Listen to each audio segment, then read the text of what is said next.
was in the patio of my house. We were having drinks with other friends, and the table jumped a meter high, and everybody fell to the floor. And I ran into my bedroom to take my first daughter out into the safe.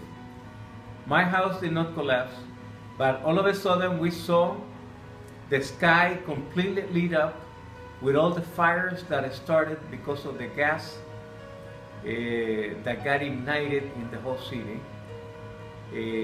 There was no power, and it was 6 o'clock in the morning when we were able to hear the first news in the radio from other countries saying that Managua had an earthquake, and we had no idea by then what had happened, but it was horrible.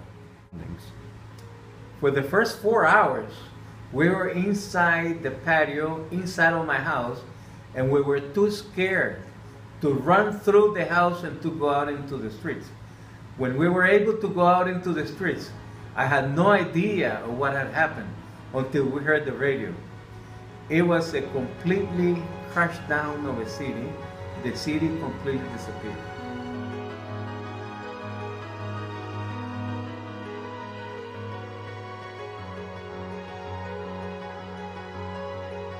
My grandmother got buried. The wall fell on her. She was sleeping, and some persons had to go in there and dig her out, but thank God that she came out alive. Earthquake. The night of the earthquake, nobody slept.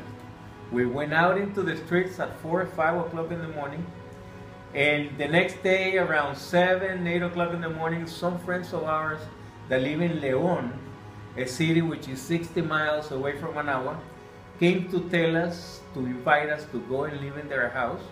And we took their offer and we left everything behind and fled to León, where we lived for.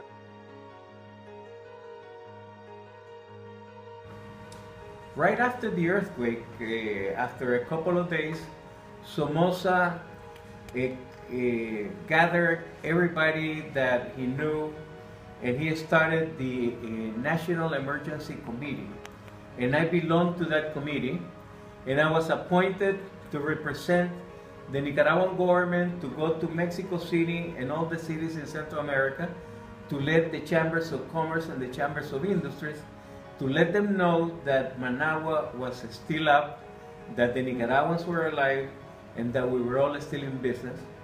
And that was my role, to travel around telling all the industries and the people in the rest of Central America and Mexico that we were still up and willing to get back on our feet.